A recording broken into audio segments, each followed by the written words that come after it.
This is this is episode 67. Oh. 167. Oh wow. Hello. Hello. Bye. Oh, great singing. Say hi to tour manager Al. Hi, Millie. Okay, and then we're gonna start this episode with an original version of whatever song Millie wants to sing today. Okay, cool. Millie, lead off this episode with whatever song you want to sing. Go. No pressure. Okay, let's hear it. Sing your favorite song. Hello, bye. I said to you. Hello, bye. Wow. We're so glad to see you too. That was very good. Do you want to sing another song before you go back up with Mom? Hello, bye. I said to you. Okay, go see Mommy and say you sung the Amazing. song. Amazing. Good job, Millie. Stole the show. That's it. Al, how goes it? Yeah, I'm good. Uh-oh. I'm good. Yeah, I'm good. Okay. I feel kind of so I realized, right? Yeah, kind of rinky dink. Kind of rinky dink. Yeah. Oh, man. I'm sorry to Yeah. hear that. No, it's cool. I mean, it's just kind of, I feel like I really want to do a good job for the Moto Academy, and that sometimes weighs heavy on me, right? So I'm just in a place where I'm kind of like, not like I'm overwhelmed, but I'm just like, wow, there's a lot to do to make this work. So I'm kind of in a position where I'm a bit rinky dink. Yeah. But I'm used to being rinky dink. I'm rinky dink quite regularly, so it's all good. I had a I'm just brief rolling with moment it. of that last night. Oh, Because sometimes you just have moments where I have moments where I'll just think about 4 or 5 really important things that need to be done. yeah. And right now, maybe 4 or 5 of those things I also have no answer or solution for at the moment. Right. So it's not even like I have direction or instructions or I see kind of the exact steps. It can be a lot if you look at it that way, but that's why you just, one day at a time, you just chip away at it and For sure. you just solve problems one thing at a time. Yeah, 100%. That's life. So today we're going to talk about, I think, death probably. And then we're going to talk a little bit about life. And then also we'll talk a bit about Everything in maybe between. a little bit of everything in between. And we'll answer some podcast questions potentially. Cool. But before we do so, Al, first of all, we're on tour. Second of all, Yes. we're not only on tour, but we're on tour doing 5-day camps in 2026. We're doing 25 of them. 25 of them. It's going to be absolutely incredibly insane. Yep. By every definition of incredibly insane. And what else? We just wrapped up our Black Friday campaign, which I'm excited. Today, we always typically record on Sundays. You guys hear these, I think, on Wednesdays. Monday are our team calls. So Monday is kind of the big day for team call, and we're going to do a bit of a debrief for the Black Friday campaign. I'm excited to see some of the stats and numbers. Yeah, you feel good about it? Because I feel good about it, yeah. Cool. Good. I think, but I don't really know. I'm just, yeah. I look on a day-to-day basis in Shopify and I have an idea of what's going on, but I don't really fully know. I feel good about it. I think we're doing a great job of a team of organizing campaigns and yelling it when the time comes. I do a good job of whispering and teasing, as I always do, and giving away secrets. But now finally we've kind of all come together these last few months, the last couple campaigns, and really doing a good job of screaming it when it's here. We did it for the early bird. We got the tracks all on board. We've done it for Black Friday. We got the tracks all on board. And I think it did really well. And we picked our winner last night. Huge. Eugene. Eugene, what a guy. What a guy. And yeah, it worked out perfect. So I went live on Instagram. He wasn't on there. And so then I text Ethan. I'm like, hey, do you have his phone number by chance? And this is for the bike giveaway. I don't think I just prefaced that. So we gave away a 2025 KTM 300 SX, which is right now my favorite bike. It's my most recommended bike to other people by far. Yeah. And yeah, so I said, Ethan, do you have Eugene's number? So Ethan did have his number. I just call him up out of the blue, didn't text him anything. And my mom was at my house. I said, Mom, can you just film me quick with Allie's iPhone and we'll see how this goes? Sure enough, Eugene answers. I go, hey, is this Eugene? Yes. Yeah, it is. This is AJ Catanzaro speaking. And like, he didn't really you could tell he was very confused, but didn't know completely where it was heading yet. And even after I then asked, have you been tipped off in any way, shape, or form yet? And he goes, no. Still didn't really know what I was about to say.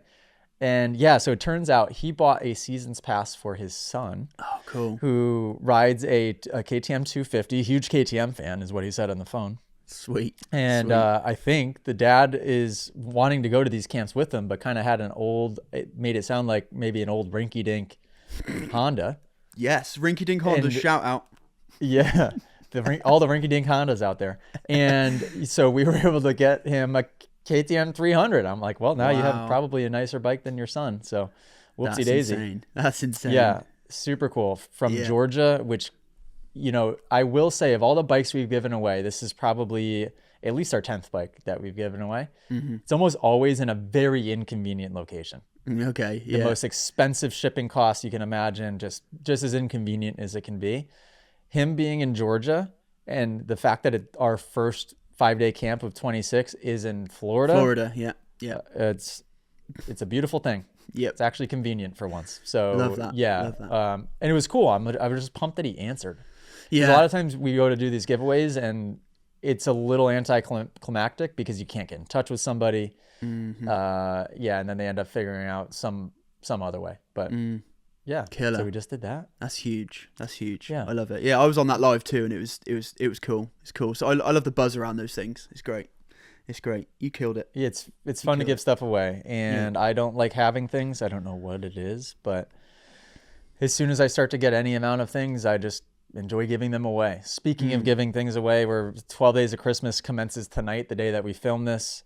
The night that you're listening to this, we're giving away a VIP class, and we're giving away something every single day until Christmas, with the grand prize being an all-expense paid trip to a 5-day camp of your choice in 2026. So you could just look at the schedule, pick any of them that you want. If you're like, wow, the UK one sounds cool, sweet, we'll fly you into the UK, and you can do our 5-day camp there, and you can meet tour manager Al.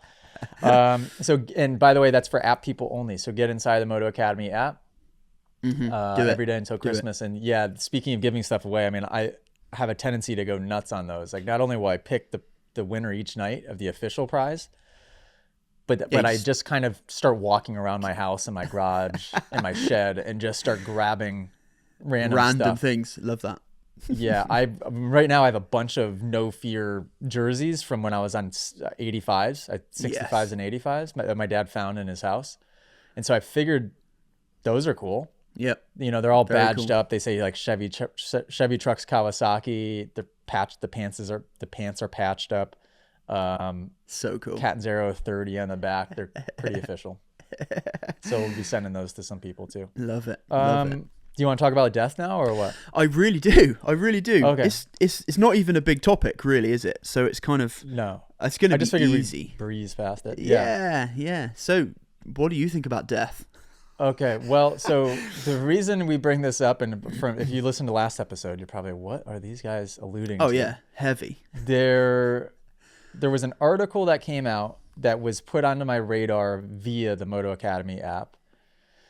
And it was almost sort of positioned as a bit of a hit piece on the sport of motocross. Like, I don't see how you can kind of look at it any other way. It was definitely quite negative. But at the same time, it points to a lot of things that certainly I'd like to discuss. And I don't know if we have the answers for, but things that I think are worth discussing. So, Ethan, do you want to kind of share in a nutshell, like what this article is or what it says? Or Yeah, so the article was put out by USA Today. Title is More Dangerous Than Football. Motocross is the deadliest sport for kids. So I have a short paragraph to basically synopsis the article. So recent USA Today investigation labeled motocross the deadliest sport for kids. citing 158 youth fatalities since 2000 and highlighting safety issues at certain tracks, including mixed age riding and inconsistent oversight. The report compares motocross to more mainstream sports like football and argues that risk gap is wider than most parents realize. But many in the industry say that data lacks context, participation numbers, regulation differences, and track-to-track variability, painting an incomplete picture of what the sport actually looks like when properly run. This opens the door to a deeper conversation about whether motocross is inherently dangerous or simply just misrepresented by incomplete statistics. Oh, well, that synopsis isn't as negative as the article itself. No, not at all. But yeah, so Ethan, who wrote the synopsis out of interest? I did. Okay. Yeah, cool. Channeled Nice. my inner current events from high school. Love that. Beautiful. Love that. Beautiful. So and it states a lot of, here's the problem. I'm very curious to hear what you have to say on a lot of this stuff, but I can speak from my experience. I have a lot of friends that I've known through the years. I've been riding since I was 2, right? I'm 32, so 30 years of riding dirt bike, being around dirt bikes. I've seen a lot of people get paralyzed. I've seen a lot of people pass away. A lot. And for me, there was always a weird, didn't want to look that direction type of feeling. Does that make sense? Do you know, because I was still actively doing the thing. So I think I just became so programmed over time to almost disregard completely what happened and then just pretend it didn't happen and keep going. I don't know if there is a little bit of that consciousness throughout the whole sport, because it does seem that there are actionable solutions that aren't being taken seriously, and I don't know why. And it just seems like when somebody does get hurt seriously or, God forbid, passes away, that, I don't know, is it just the modern day of social media and things are just, it's on to the next so quickly that people forget? Or what is it? That is kind of one of the questions I have. I know I can speak for myself personally that over the years, I mean, I've seen people get seriously hurt while, during a heat race, and I'm on the gate for my next race. Right. Yeah. So you have to immediately pretend that didn't just happen. And or even, I mean, more traumatic technically, like being out there in an event or collected in a situation where a red flag was caused and you don't know what just happened to that person. You don't know if they're dead or alive and they're just getting carted off the track, and then they line you back up, and then you just have to forget in a couple of minutes and go right back out. So I for sure can speak for myself in that I've been wired to just have a short memory when it comes to that type of thing. Yeah, almost like you're kind of blinkered to it, right? Like a when they put those blinkers on horses to keep them distracted, to keep them kind of focused on the one route. That's kind of what you're engaged, like trained to do almost. I think it's tricky because obviously it's a super sensitive topic, and I want to try and be respectful as I can to people who have lost loved ones and all that kind of stuff, because I too myself have been around races where people have lost their lives, and I was quite young at the time, so it was huge really. But I think I'm not sure if motocross itself is the cause of death. It's almost the context, right? So it's like death is almost, it can be an effect of choosing to ride, right? And I think everyone who rides understands that on some level. Does that make sense? They should. Yeah. They should, but I also think that there's a part of it where maybe the discussion needs to go the direction of, instead of being the owner of the Moto Academy, there's a lot of responsibility on me when it comes to this topic. I don't like to go the direction of motocross isn't dangerous. I've lately especially been leaning more into the fact of, hey, hello, this is extremely dangerous. This is a life-threatening thing. You're riding a 200-pound bike. You need to respect you need to respect the bike, you need to respect the track, and you need to respect every single decision that you make is critical. Right. And Yeah. it So shouldn't you be don't. taken lightly. Yeah. You don't respect a bike by softening it and calming it down. You respect it by knowing what it's capable of doing to you. Right. That's how you gain respect for a motorcycle. It's not. You don't dull it down in order to make it safer, because at the end of the day, it's not a safe thing in comparison to what it's capable of doing to you. Right. If things go wrong. You learn about it. You learn about every aspect of it. That's why I'm passionate about pursuing mastery in how to ride a bike, and how to teach others to do so. Right. Yeah. And being situationally aware and knowing what to do in certain situations. There's so much that goes into it. And I see a lot of people, not to say that these are primarily the people that are ending up in bad situations, but you got to think that the math is math in there. Like there's a lot of people, even people that show up to these classes, that sort of have little to no regard. Yeah. It seems, I don't think that they have a death wish, but they definitely aren't respecting the bike or the track. And it's like, have you been hurt yet? Like, have you had a bad crash yet? Because it's not fun. And the way that you're doing this, it's just not quite adding up. It's not quite adding up.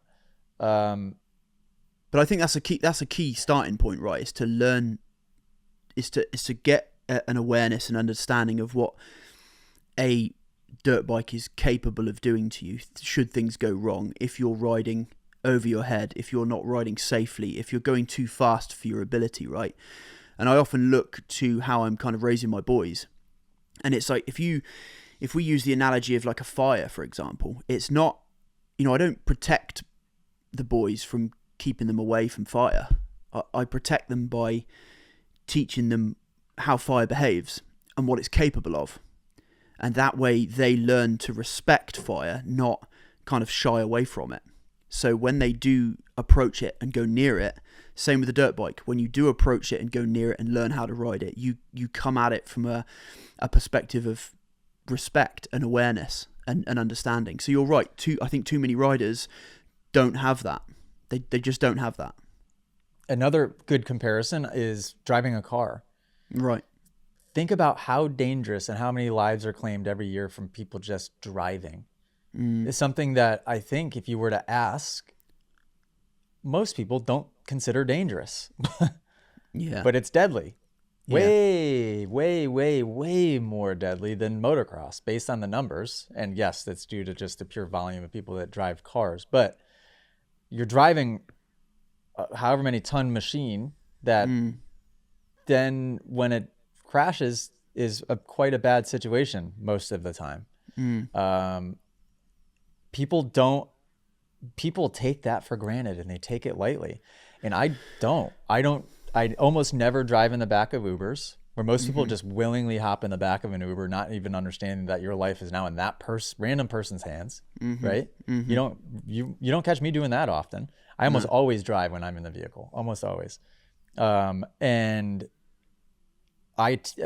we were just this morning, it's snowing outside. We hopped in the side-by-side and I let Millie drive because I'm going to teach Millie how to understand a vehicle, because one day she'll drive a car at the very least, maybe not a dirt bike. I'm sure she will, but she'll drive a car and I'm going to teach her how to be the best possible car driver that you can imagine because I just want her to be safe. I don't need her to be a car racer, but I want her to understand every aspect about if this were to happen, if this person turns into and causes this, you need to understand and learn over time all of those things. Creating that awareness is what will keep you safe. It's not avoiding the activity altogether. No. Because that's a slippery slope too, because if you're just trying to avoid all the things, then it's like, all right, well, then you can have the conversation of, hey, you could get killed crossing the street. Right. Right. And I know that's an extreme thing to jump to and say, but when you start going down the slippery slope of just avoid everything that's potentially dangerous, then you'll be avoiding everything. Yeah, but the key is really learn how to do the dangerous things carefully. That's exactly it. Yeah, and if you want to flip it back to when you're talking about driving in itself isn't dangerous. It isn't. And if you think about if everybody drove with awareness, so everybody was fully aware of everything that happens. Like, for example, where I live, there's loads of kind of like single track lanes, right? So, you know, when you came to the UK and we went on our little mini tour and you decided you wanted coffee, we had to we had to go down all those tiny lanes, right? Yeah. So if you drove those lanes with no awareness, and my kind of the way I like to frame that is you always drive knowing something's coming the other way. So that's driving with awareness. So that makes it safe, okay? Because you're driving with awareness, right? So it's the same thing. Driving itself is not dangerous, and I'd almost go as far as to say, riding a dirt bike isn't dangerous if you do it with awareness.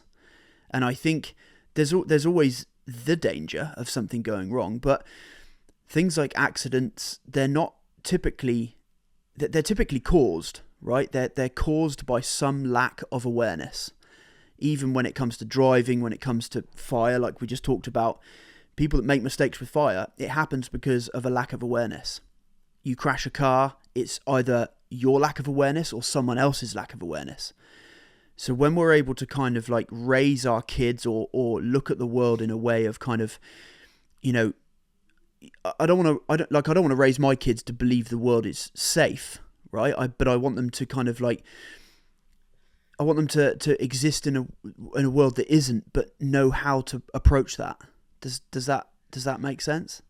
Yeah, and control the controllables. So yes, there are always fluke things that can happen. You could be driving down the highway and your wheel can fly off. You know, but even that's potentially caused because whoever last changed the wheel, right, didn't have awareness and didn't do the wrench up tight enough. Good point. But for you as a driver, it could be at that point kind of be a bit of a fluke, or you could be riding and your chain could snap on a takeoff of a jump, right? Again, could it be the mechanic's fault? Sure. But could it also just be kind of tossed into the fluke category a little bit? Yes. And but those situations I think are less. And when, like I said, when you start worrying about those flukes, then you go down the rabbit hole of just wanting to live in a bubble because everything appears dangerous. But if you can focus on controlling the controllables, one thing I think of too is, okay, when you go to a track, what should be standardized that isn't?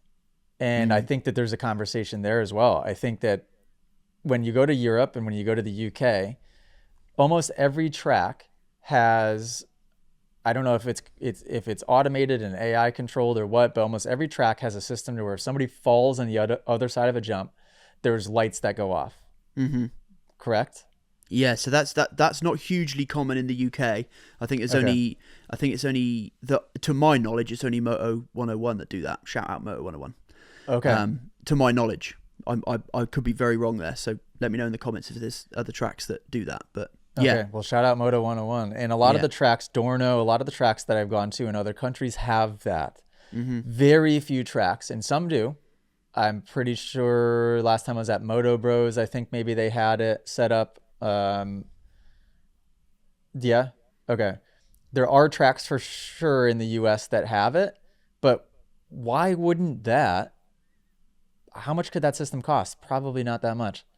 That should be at every single track, because what kills me are the situations that are avoidable. It's a rider goes down on the backside of a jump and somebody comes and lands on that rider, and it's like, oh, that breaks my heart, because it's like, first of all, I've had it happen to me many, many, many times. The amount of people and objects I've landed on through my career is borderline infuriating. I mean, I talk about this at class. I've landed on landscape trailers crossing the backside of a blind jump, quads, a three-wheeler once upon a time, probably a snowmobile. I wouldn't be surprised if I landed on a snowmobile before. People walking across the street, or not across the street, across the blind jump. Downed riders. Animals. I've landed on all of the things. And it wasn't my fault. I was riding a track. I was riding the track as aware as I could, but sometimes you have blind obstacles and you just straight up don't know what's on the other side. But it's still, even that still reduces back to a lack of awareness, not on your part, but on Yeah. Right. Yeah, so and I see that at class too. Does that inherently make the sport unsafe, or does it mean that people's lack of awareness makes the sport unsafe. Yeah. Right? 100%. Like that landscaping trailer crossing. I mean, I remember that vividly. It was horrifying. It was a massive step down at one of my friend's private tracks. I jumped in while I was in the air. I'm like, oh my God. This is There's it. a big truck and a big trailer.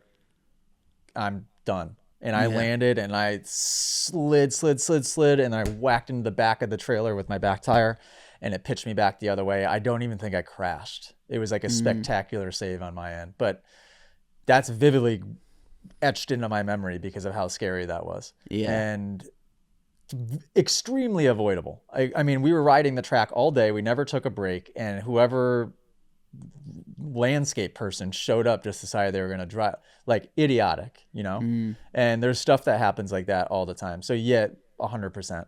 But putting a system like that into place at these tracks should be a no-brainer.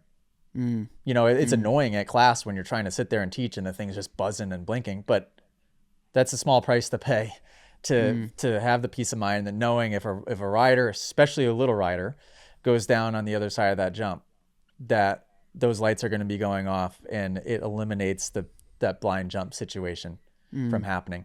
That's a huge one. Another one that I've been putting some thought into as well. There's two other big ones that come straight to the top of my mind. One is combined classes at these practices. I think California is probably the worst place in the world for it, where they just toss people out there and let them fend for themselves. I mean, that makes no sense in any reality. That's not safe. Obviously. That was going to be one of the things I wanted to touch on, was the fact, like, California being the mecca of motocross too, right? Having that happen. I remember seeing a clip, maybe Buttery put it out, like a little girl, like probably her first time on the track, riding on the same track as Julian Bomer. You know what I mean? So it's like, how is that acceptable? And maybe we're more foreign to it, AJ, because we're from the Northeast. Like, you know, we have our Wednesday where it's open practice classes every day. So if you guys are on the West Coast and have a better answer to why that happens, let us know. But yeah, that to me always never really made much sense. Like, I couldn't imagine being on the track with a level rider like that. Stupid, No way. but stupid from many aspects. Stupid for the track owner to allow it. Stupid for the inexperienced rider to go out there and think that that's a good idea. And also stupid for the factory rider to be, I could keep going here. Stupid for the factory rider to go out there and just ride at pace the whole time and think that that's safe. Stupid for the teams to think that that's safe for their rider to be put in that position. I wonder in that scenario. So, for example, if we paint the hypothetical that a pro rider is out there on the same laps as like a beginner, right, and something happens, I wonder who. This is, I guess, it's rhetorical, but I wonder who is most to blame in that scenario. The track. Okay. Yeah. I don't know though, but then you know, it's like at a certain point. Yeah, I don't know. People need to be responsible for what they're doing. But then you have to also kind of zoom out a little bit. And I hope that our content makes people more aware to some extent. The track really, the tracks, when people show up, I think need to just take a deep breath and just remember that not everybody knows what they're doing. I think it's easy when you ride a lot and when you're around dirt bikes a lot to just assume that people are going to show up and know which direction the track goes. People are going to know what a double is, what a tabletop is, what they should attempt and what they shouldn't attempt. Even at races, I think there's many times where people show up to races and they don't have a clue what's going on yet, which is why when we did our Moto Academy Supercross events last year, my riders meeting consisted of me talking about how to create a strategy to ride the track safely. You know, wheels on the ground first lap, learn the track, learn where the obstacles are, case front tire first so you don't get ejected straight over the handlebars. Like things that are obvious to a lot of people, but maybe not obvious at all to others. And when you go to these tracks for races, that nobody's talking about that stuff. I think a lot of this sport, the problem and the reason why we were able to find our niche as well as we did is that so much of this information was just assumed knowledge. It was like gatekept to the people that knew, and then they would just assume that everyone else should know. And it's unfair and it's unsafe. Yeah. So I think I think that's a big important part of riders meeting as well, in a sense of, I think you do a great job of it, that the Moto Academy does a great job of it, of kind of warning riders to take those processes of safety. But it'd be interesting to know the statistics of who realistically listens to that stuff, right? For example, I'll take the 30% rule. I've been to, I don't know how many classes now, and I've always heard every single coach, I've experienced every single coach other than Ty so far, and I've heard every single coach say, right, today we're riding 30%. I would love to take the statistics of a class and look at which one of those riders listen to that and which don't. And I've spent all day at a class looking at a rider going, dude, you're not riding 30% or less. Yeah. So if we can take that same analogy over to like a public practice day, we could sit every rider down and say, guys, we need to ride this way to be safe. There's a huge percentage of those people that aren't listening and aren't engaging with that, and they're just like, that's BS. We're just gonna go out and do what we're gonna do. And that always reduces back to a lack of awareness, right? Yeah. Well, so, and what this is doing is it's making me think about the same thing, the same overarching point that I'll make here, is that when you start to create these standardizations and these systems at these tracks, it's going to be in people's faces, not just once, but all of the time. And it's going to be in everyone's faces all of the time. And it will start to become normalized and just known information by everybody. Like the track blinker things, knowing what that means. And when that blinker's going off, don't do the jump. Think about how many people that would save in itself. Or the other idea that I've had, and we're going to implement this year, is the fact that these jumps should be labeled and spelled out, just like a ski trail, or if you go downhill mountain biking, you see the green trail, the blue trail, the black, the double black, and everybody, it's universally known. Everybody knows what that means. And you would be crazy to be a new mountain biker, to go to that downhill mountain bike park and be like, see the double black, and, yep, that's me. That's got my name on it. No, everyone knows, not to do that. So we're going to create a standardization there and offer it to these tracks. We're going to bring it and set it up at camps, and we're going to offer it to the tracks if they want to keep it set up. We're going to label and we're going to mark all of the jumps. And if the jumps have names, cool, it'll make it even cooler. But each one will be green, blue, black, double black. And that way people can start to know, like, okay, based on my experience level, I shouldn't be messing with these blacks and double blacks. I'm going to live in just the green and blue zone here for a little bit. But even that, I'd still love to see those statistics. And like you just said about an overarching point, I think my overarching point here is that it all reduces down to awareness. And I think even though I know you just said a moment ago that there's going to be new mountain bikers that aren't prepared to go down that stuff, but there will be guys who will just go, yeah, I'm going to send it. I'm going to send it and just try it. And that's when those accidents happen, right? And that's why the Moto Academy's got the 4-lap rule for a jump. You jump, you don't even take off. Then you jump 3/4, then you jump, and you build up that process safely. But there's some guys who would just send it, and they won't listen. And I think it does all come back to the fact that I don't know if motocross is that dangerous. I believe that a lack of awareness makes it dangerous.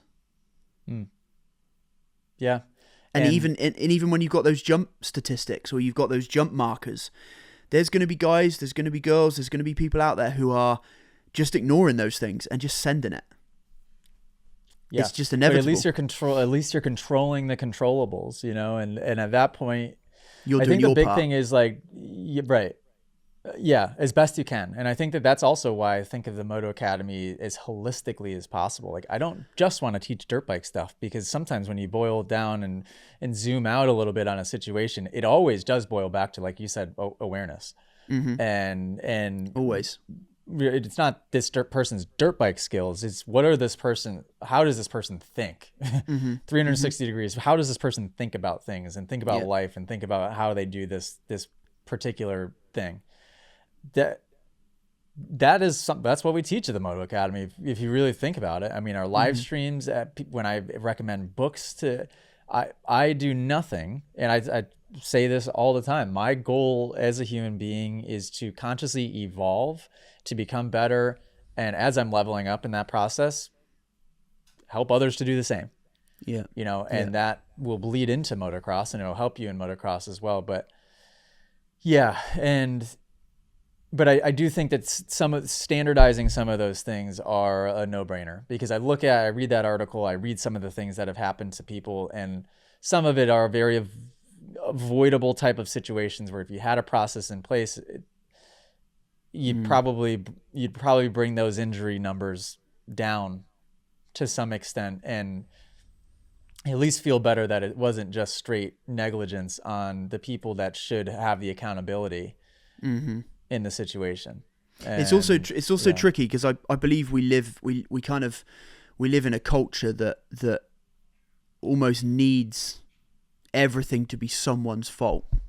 You're right. That lacks ownership completely. That really does, which is tricky, because when that lack of ownership is missing, that creates a whole mess of problems, because where's that line drawn? Yeah. To be optimistic, though, I believe that everything is cyclical. Culture is cyclical. Time is cyclical. It's coming back around, I think. What does cyclical mean? So not linear, like it's in a circle. Cyclical means it's in a circle. So okay, cool. Instead of thinking, I think I've discussed this before, but a lot of people perceive time as linear. There's the past, which is behind you. There's the future, which is in front of you, and you're going one direction on that linear line. Where that's not true. Time is not to be a cliche, but it's essentially an illusion that we need to perceive to be able to live here on planet Earth. But it's not linear at all. It's cyclical. It goes in a circle. So, and with that, society and human beings and the culture does as well. I mean, you can go back 500,000 years back into time and look at the patterns of how everything comes back around. And to be optimistic, I think that, and I've talked about this before, I think that there's a couple more years left of winter, but we're coming back into a spring and things are starting to come back around. So yeah, it might get a little bit worse before it gets better.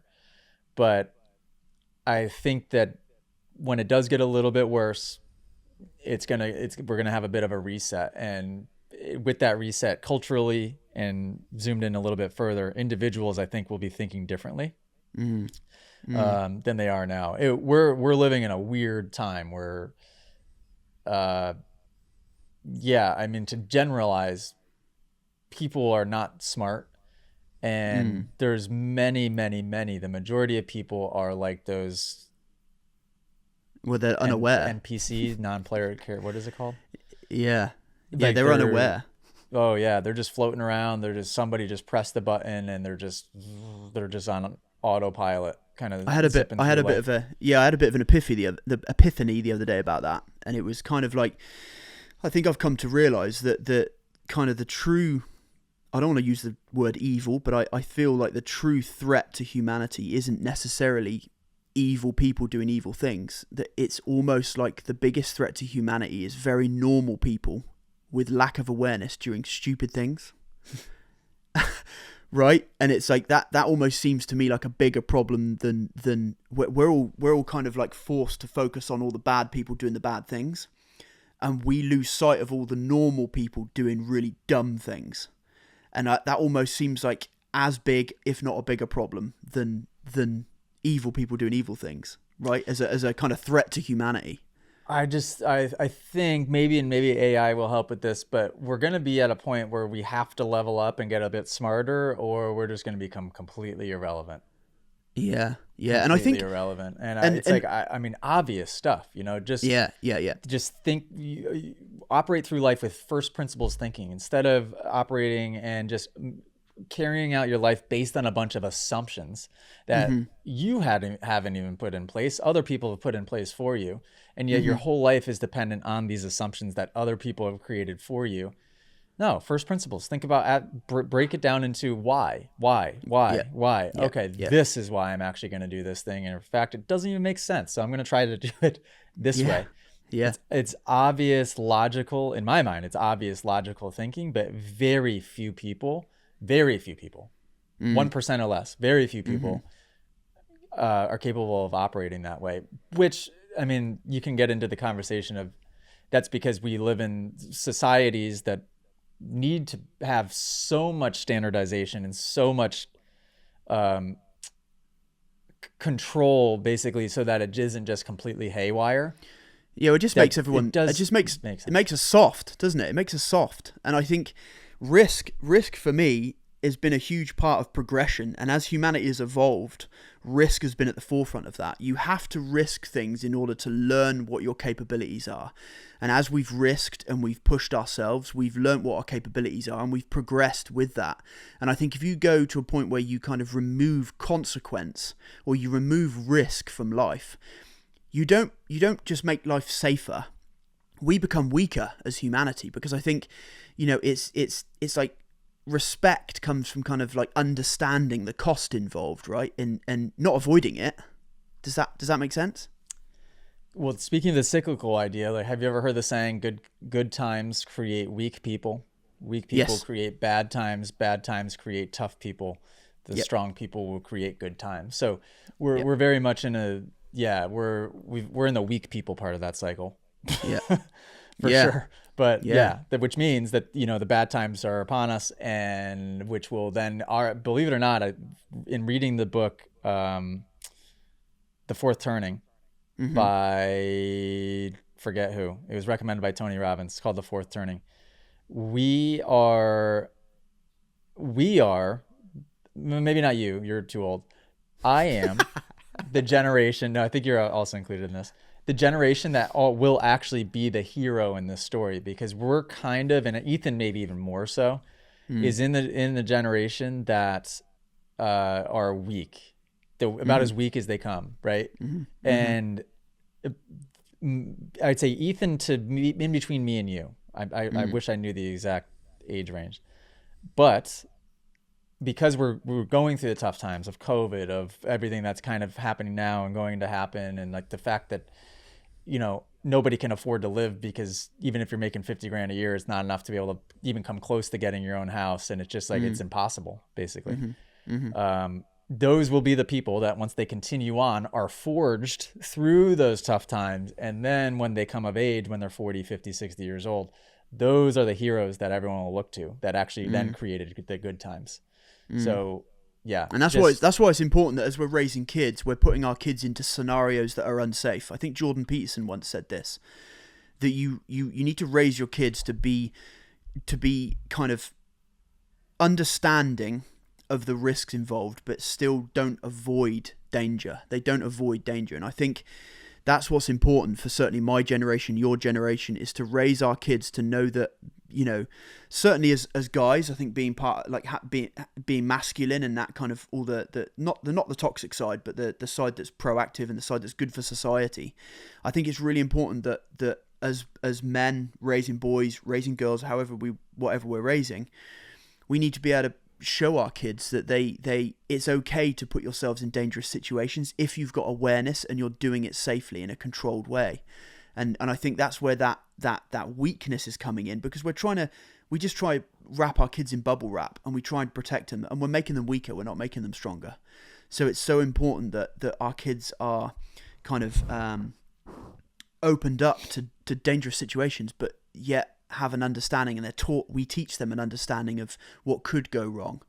And I think the kind of dislike towards motocross, and the people that call this the deadliest sport in the world, or potentially want to label it that way, are those people that don't recognize that it's a positive thing to be in a dangerous situation, but with awareness. Oh, for sure. I mean, the person who wrote that article is 100% guaranteed to live lady. Oh, 100%, dude. No question about it. So yeah, but that is in fact another slogan I wouldn't even mind using for the Moto Academy. It's like, we always talk slow is smooth, smooth is fast, which is a very important one, and that goes along with this mindset, by the way. But teaching yourself and your children to do dangerous things carefully. Good. Teach your children to do dangerous things carefully. That's 100% what it's all about. There's a spectrum of danger. There's no question. But it all can be approached with awareness and calculation. My dad did a great job of, whether knowingly or unknowingly, instilling this in me. He would always, believe it or not, he would use Pastrana as an example. As crazy as Pastrana seemed, there was quite a bit of calculation there for the most part. And my dad would talk about that a lot. He'd be like, look at how smart he is when he talks in interviews. And like, he's not just doing this on a whim. Like, he knows this is calculated. He's calculated. And so I'd watch Pastrana with a magnifying glass of like, most people were just considering him to be this crazy lunatic daredevil, right? And I was watching him, okay, where's the calculation here? How is he being calculated? Listening to the way he's speaking before and after. And that was something my dad was very good about that type of stuff. And my dad was very much slow, smooth, fast. He preached that from the very beginning. Yeah, and there are those people like Pastrana that kind of the reward of taking the risk is far greater than the kind of the lack of wanting to go for that risk, if that makes sense. So that they'd rather have the reward of trying than the kind of the feeling of regret of not trying. Can you relate to that? Yeah. I mean, I think, I don't know why I've just been programmed that way from the very beginning. I never thought that there was even a reality to be something other than that. But, go after it. Yeah. Go after it. Chase it. Do it. Yeah. Yeah. To a certain extent, I think that we in my family weren't taught to like dream big, but we were taught to just do the thing. So, which is helpful.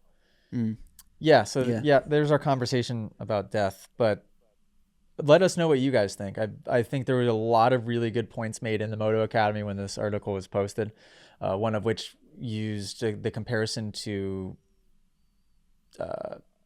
the airlines and not just the airlines, but just flying planes. And when something happens, there is a complete, thorough investigation into every detail of what happened to cause that plane to crash. Every single little detail, from what was the captain doing, what was the pilot of that plane doing the day before, what did he do that morning, what did every decision look like, what mechanic side, what did every single part in that plane look like, what was the weather like, what did the runway look like, everything. And I do think that that's missing a bit, it seems, from these dirt bike situations, because if you were to just go back and track every event, small event, micro event that happened within that situation, what was it? What was it? You know, because this article says ruts are deadly. It was like talking about ruts, and it's like, geez, hold on a second. All right, you gotta. I mean, you gotta look at each thing. Like, was the track over watered? Was it dry? Was there a bump where there maybe didn't need to be a bump? I mean, there's so many things that go into it, but then at least you could, instead of writing an article like this, you could at least look at the event and say for sure, here's what happened, and here's what happened. I mean, simple as that. And I think it would create a bit more clarity. But yeah, the things I mentioned, I think making sure that people are split into appropriate groups that they should be, obvious one. Making sure that there's the lights on blind jump faces. Because if you're leaving it up to a human being, a lot of times there's not flaggers there, but even when there are, you're leaving it up to human error. And I just don't think that we're past that. It's 2025. And then what was the other one? Having labeled obstacle difficulty on the obstacle, I think are three really obvious ones that come to mind. But and I think as well, jumping back to I'm probably sound like a broken record, but teaching awareness in youngsters from an early age, and I think is huge. And just, not just awareness of what the bike can do to them, but like we've just said, awareness of, let's consider what this obstacle is. Let's consider what could happen if X, Y, and Z goes wrong. Yeah. And just you want to teaching know how awareness. You do that, Al? Go talk. Well, I tell you how you don't do that. You don't do that by going to school. Oh, hell no. You don't do that. Yeah, you don't do that by being surrounded by 300 other kids that also have no idea what they're doing and no awareness. And being surrounded by their teachers that also have no idea what they're doing and no awareness. And I don't just creating soft kids. Just creating soft kids. Yeah, you just have to. I mean, I'm excited to raise Millie and the other bun in the oven, and that's out now. And yeah, I'm excited because we're gonna cultivate that. I mean, in a way that maybe most people wouldn't expect. It's Millie sleeps with us still. Yeah. She's that she's gonna probably sleep with us for a long time. She's 2 years old and 2 years 2 months, 2 years 1 month, and she'll be sleeping with us when the bun in the oven comes. And I think with that, she's going to download everything that we know. We're not just dishing her off and hoping she figures it out. I was actually thinking about this. This is slightly shifting topics, but we never I was watching Millie play with a couple of girls that were a little bit older than her at the coffee shop yesterday. And I was looking at how much better socialized Millie was in that situation than the older kids. Interesting. And these kids were maybe 3 or 4, right? Which at that age, I mean, 1 year is a enormous age gap. Oh, it's huge. Yeah, massive. Yeah, so I'm watching her with like these 3 or 4 year olds. There's maybe a 2.5-year-old there, but yeah, again, even that 6-month difference, huge. And Millie was killing it, and these other kids not so much. And it had me thinking about. I used to think the complete opposite about this. Have you ever heard the word or the phrase secure attachment? No, not in any real children? depth. No. Okay, so the concept, the theory here is that you want to raise your children to have a secure attachment, meaning I think that my parents' era and raising us, it was very much like, throw the kid in a crib, let them cry it out, right? And or toss them in daycare, let them cry it out, and that makes a kid tough. Actually, the theory, and I was really thinking about this yesterday, and I think it's just, I'm watching in real time Millie just kind of, not that it's a competition, but she's just levels above anybody her age. And it's because most of these kids are in daycare. Most of these kids are probably, sleeping by themselves. Most of these kids are probably being left to cry it out, potentially, if they are crying in their crib, who knows. But even just the daycare thing alone, if you're a year, 2 years, 3 years old, and you're tossed into a daycare, that's not making you tougher. That poor child is trying to survive. Think about that. That kid with no guidance of their parent is nowhere in sight for hours out of the day, is trying to survive. They might as well just be tossed into the forest at that point. Good luck, figure it out. That's what they're thinking in their minds. So what that creates is it creates an insecure attachment to where they don't feel like they can go out and try to do anything. They don't feel like they can experiment with things. They don't feel like they can be creative because they're living on a survival plane only. And in their minds, they just want to, they're just, where are my parents right now? Where Millie, on the other hand, and I think children that are raised, sleeping with their parents and breastfeeding for longer and not going to daycare and around their parents all the time, the instinct, especially for like my parents' era, like I said, hear that and they think, oh, you're babying them, like you're going to spoil them. They're not going to know what to do in the real world. But really, you're creating a secure attachment in these kids, in that they don't have to survive. They know their parents are there. So they can be creative, they can explore, they can try new things, and they can feel secure in the fact that, okay, my parents will always be there. I don't have to try and survive. I can operate on a different plane. And it's what I always talk about. There's 2 different ways of living. You're either being creative or you're being competitive and or trying to survive. Right? I think from my perspective, it's I try personally. This is just me personally. I try to avoid kind of quote unquote judging what other parents do, and I think for me it's become clear that raising kids is super tough, and I think people they kind of, one, that the child is a product of its environment, and I think that the environment we cultivate within our home is super important. But I also I know that life sometimes is tough, and sometimes we've got to make choices that we don't want to be doing. So those parents that you've just alluded to, that perhaps their kids are in daycare and maybe they have no choice, right? And that's tough, because that creates there's almost a guilt in the parent then, which cultivates a bit of a kind of almost a trauma response in the person. But for me, I think raising the boys, the biggest thing I've recognized, and it tracks back nicely to the topic we've just been talking about, is the fact I can't protect my kids. I can't protect them. You know, I'm not always with them. I'm not always around them. So I can't protect them. So that's key, that they learn how to kind of negotiate the world without me there. And I also feel that a big part of my relationship with the boys is created out of conversation. And for me, there's no topic off the table. And we don't avoid big emotions. We don't avoid tough stuff. We don't avoid tough conversations. We have it and we ride through those emotions. You know, I'm not the type of dad to say, hey, you shouldn't be crying. You shouldn't be feeling that way. You shouldn't be feeling anger, right? All those things are natural things. And I allow my kids to just go through those things. But you're right in the fact that the biggest key, I think, to being a successful parent, that's the kind of way I'm going to frame it, is, I think, connection with your kids. And that's how you create an adult who is kind of built for the world and prepared to face things when they hit. Yeah, being there for them when they need it. I don't think that it's realistic to think that every kid cannot be in daycare. You know, people have to work.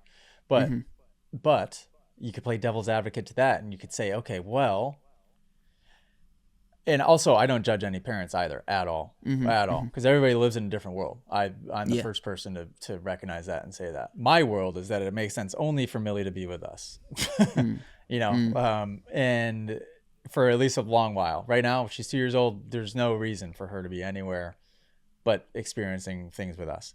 And if you disagree with that, I agree with you. You know, that's your reality. I'm not 100%.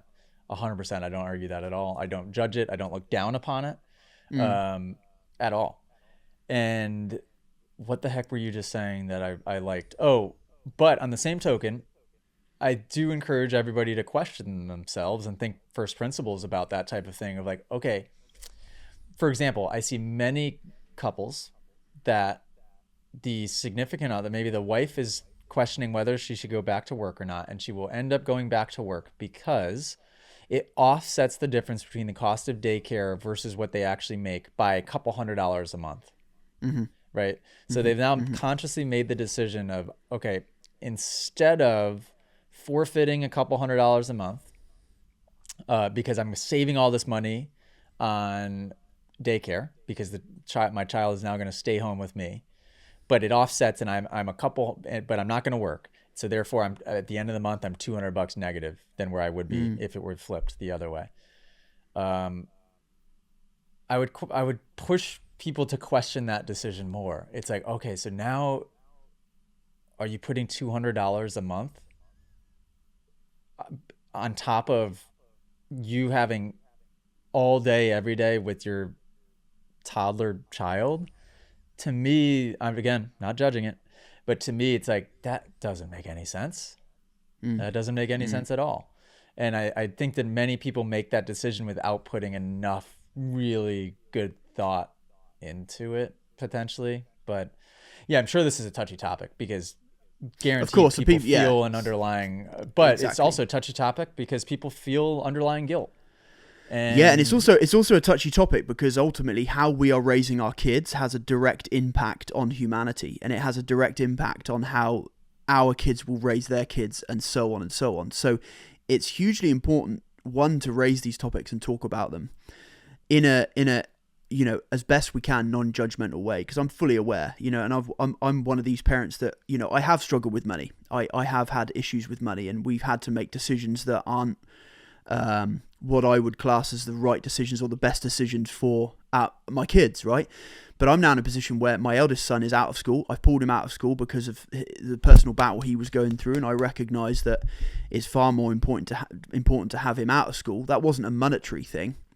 It was just me recognising that was I had the authority, or that I was in a position to be able to make that judgment call, and I did it, and it's the best thing we've ever done for him, right? So it's you know, and that's been huge for us. But it's very difficult when you're going through life and you have these things come up, and you don't have the luxury of being able to go, no, I'll stay at home and raise the kids because, you know, my husband or whatever, or the wife goes out and does the work or whatever.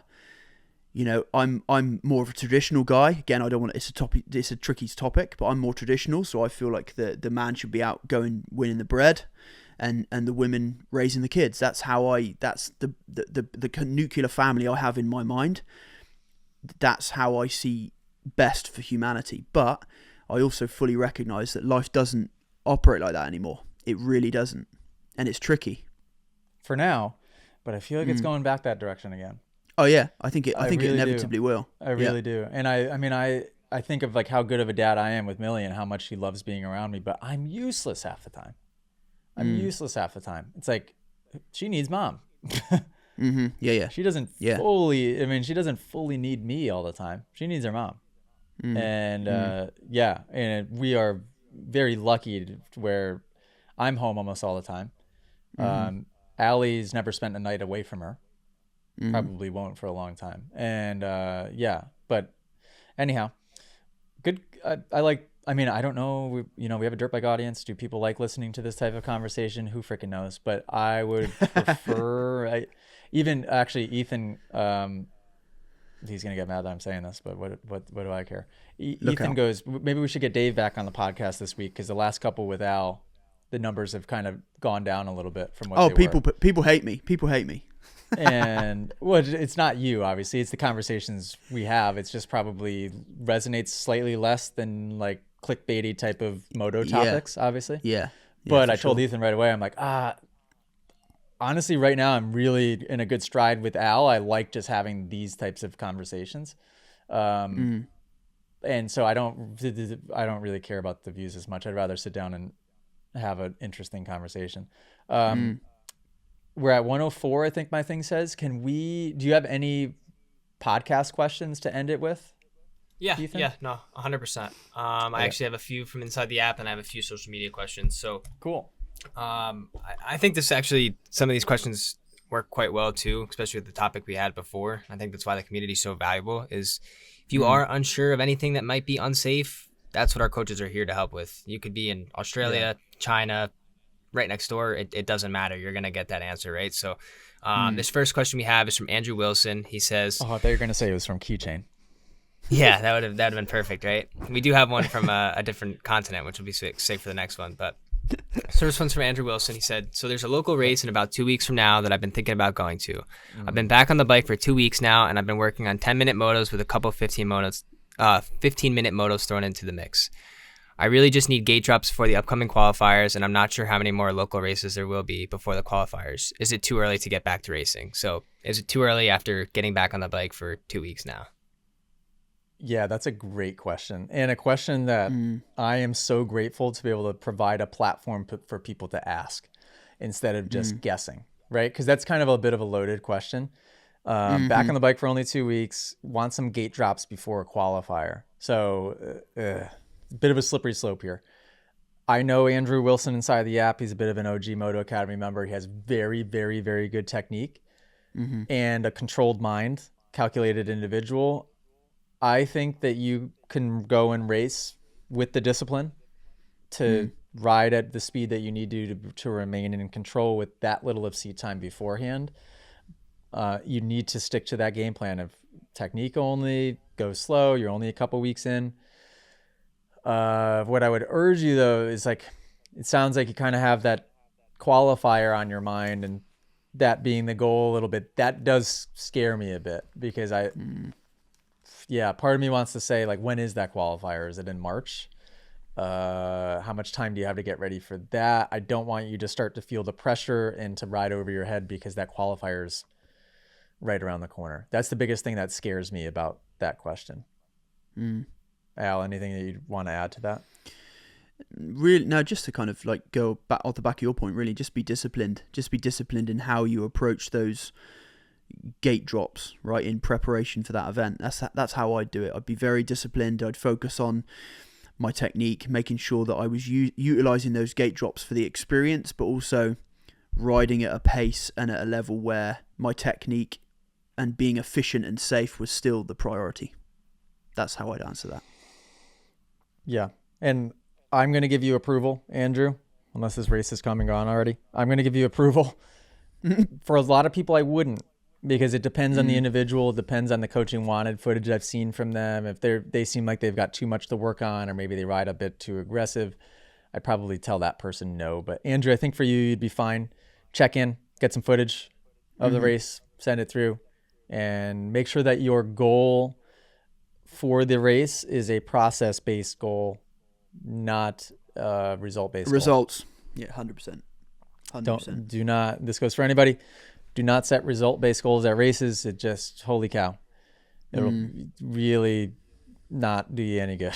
So process-based goal, meaning something tangible that you can have control of and you can do. So let's say a great one I like to think of is both feet on the pegs all day at this race, no exceptions. Go execute that. I went out to lunch with Alex Panda and Mark 24, shout out from the app. Wow, shout out. I went out to lunch with them yesterday, and we were talking about this very same thing. And it's my kind of level of success now when I ride a bike is I think of that corner I nailed, right? I'll look at that rut that I just got perfect with my feet on, my form was good. I don't care about results now. My results are purely based on, did I have my knees in the right place? Was I leading with my head as I came out of that corner? And all those little things, right? And I think that creates really tangible goals, and it also enables you to leave a day's riding or racing having succeeded, right? If our results are always, if our kind of head is always based on results and we're always falling short of that, then you're always going to leave the track disappointed. And it's like, then the fun goes, and then you start falling into a hole of, why am I even doing this, right? So that's how I do it. And I agree with you totally, AJ. Like, yeah, pick things that are tangible, doable, keep your feet on the whole moto. You know, get those gate drops in for sure, Andrew, but keep your feet on and make that your point of success, not results. Yep. Great. Thank you for asking the question. Ethan, hit me with another one. Awesome. So this next one is from our guy, Ethan Chapman. Just got to say, it's a really awesome name. Great so he name. says, "Hey coaches, I hope you guys are doing well. I'm from Victoria, Australia, and I have an issue with standing up into a rut on the entry of corners and corner flow. I'm either too afraid to keep standing up, or I lose the flow and slow down into an unnecessary speed on the entry. What do you think will help going into the flow without being scared or hesitant before the corners?"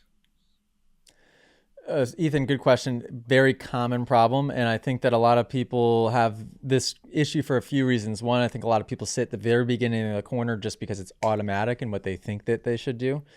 A lot of people also not only sit right at the beginning of the corner, but they also drag the rear brake so deep and start going so slow by the entry of the corner that they're just starting from like 2 miles an hour right from corner entry, which makes it really difficult to be able to be smooth on the throttle and stay in the rut from that point forward.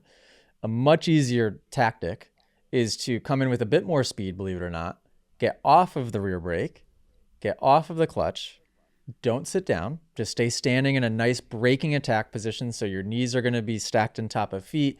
You're going to be dropped into that squatted position a little bit because we're trying to anchor that bike and get some weight into the bike. And if you need it, and I use it often in this situation, I'll drag the front brake ever so gently through the first part of the rut. So if you feel like, oh, I'm going a little too fast, a little bit of front brake can help slow you down. And as you slow down, what else will happen? You'll also naturally start to fall into the lean angle that you want. And as you get good with this, as you begin to roll the throttle on, anytime you feel like that bike's starting to creep up and stand up, a little bit of front brake can get it right back down to where you want it. And you're going to get really good at this to the point where you never fall out of a rut again. I mean, I might tip over in a corner because I'm really crazy committed and I just fall over. But I never ride up and out of a rut. I mean, because I have my fingers on the front brake. That never, ever happens to me. And I think that that's most beginner and amateur levels issue is, AJ, I can't stay in a freaking rut to save my life. My bike just wants to go straight. Right? Yeah. Al, anything you want to add to that? Oh, I'm exactly the same. I don't think I've come up and out of a rut for 5 years. I've always, whenever I make a mistake, I'll topple inside, but that's usually my inside elbow. It's me probably not with my core tight enough, all those kind of things. And I think, so honestly, AJ, you should be a coach. I've been thinking about it. I have been thinking about it. Yeah, I was a little I was a little insecure. There's so many coaches out there. I just didn't think I could make it in the business. But try it. yeah, I didn't want to like copy anybody else or anything. Go ahead, Ethan. All right, so these next couple of questions are from social media. The first one is, why does my riding improve when I don't care as much about results? How do I recreate that mindset intentionally? Magic question. Who was that? Wow. The Real Riding Guru 65. Whoa! Holy moly! Good username. Repeat that That question is to me one cool. more time. Why does my riding improve when I don't care as much about the results? How do I recreate that mindset intentionally? Great. Your riding improves when you don't care about the results because it allows you to more easily slip into the moment, into the present moment. How do you recreate that? Is you recreate that's the magic question. That's the magic question that we're all searching for. So as human beings, it is very easy for us to project into the future, to think about the past, because it is necessary for certain survival mechanisms, yes. But your goal really is to maybe focus on breath work. You need to find an anchor that can help pull you back into the present moment. For me, I think that, and I honestly, I feel like for most people, finding your breath is probably the easiest way to come back to this moment right here. So if you have a breathing exercise that you can do, if it's 4 seconds in, 4 seconds out, 4 seconds in, 4 seconds out, it could be literally anything.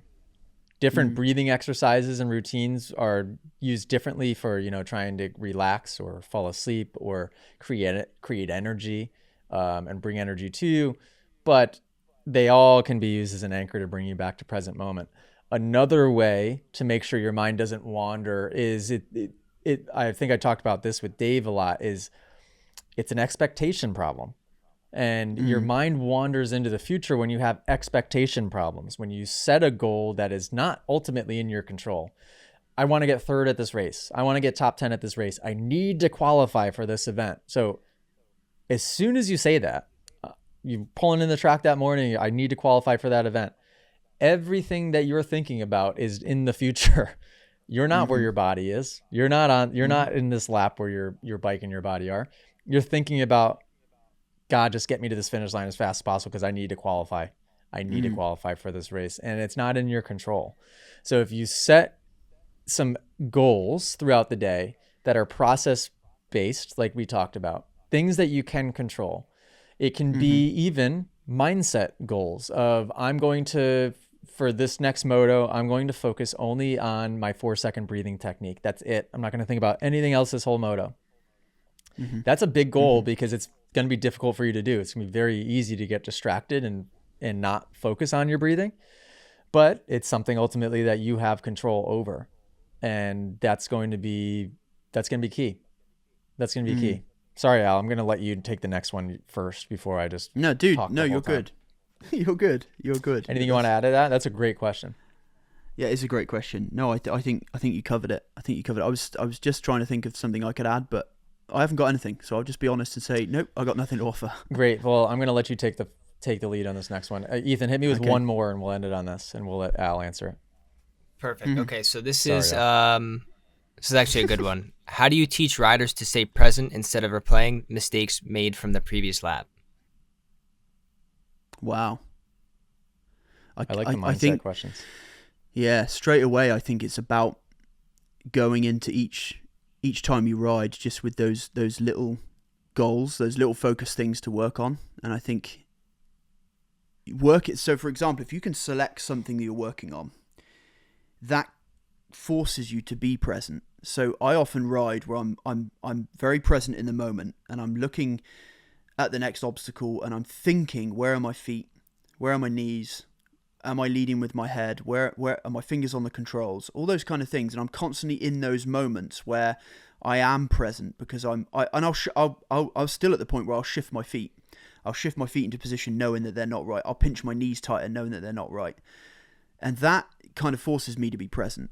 So I think selecting those little things to work on will always. Can I stop you right present. there to butt in? Yeah, of course. That is a meditation practice in itself, is where is my body in space? You know, like Right. those are versions of meditation inductions are where is my body in space? So I'm going to feel where my feet are in space. I'm going to relax and relax my shoulders and feel where my shoulders are in space. It's that what you just described is a meditation version of that on a dirt bike. There you go. Exactly that. So that's my answer. AJ's just summed it up perfectly. That's exactly what I mean. intentionally be present. That's intentionally be present. And mistakes are a part of it.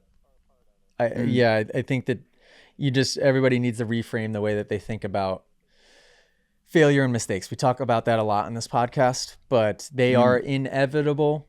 And I've talked about on one of the latest podcasts that failure and success are the same journey. You cannot have one without the other. And you need to embrace the fact that if I'm going to evolve, if I'm going to create change and try new things, which should be anybody's, what they're striving for in life is to just change, right? Yeah, and as well, sorry to butt in on you now. I'm going to butt in on you now. Please do. I think Please mistakes are they're a super big part of learning, because and they're a part of progress that actually, I think the way I see it, if I continue to do a corner a certain way, but quote unquote do it successfully, I'm not learning anything. I'm only learning when I make mistakes. So if we can reframe mistakes in our mind, and I'm talking to myself here as well as everybody else, if I can reframe mistakes in my mind as actual tangible progress, then they don't hit as hard, and they actually then become an integral part of my growth as a rider and as a human being. Can I end this podcast with talking about what might help people reframe all of these ways of being? I maybe to some people it sounds like idealistic or impossible, or it sounds like it's a good thought, but like, okay, how do I really do that? I believe that one big way is you need to make sure that your North Star is going the right direction. What you need to just maybe spend a little bit of time thinking of, like, what are your overarching goals and values in your lifetime?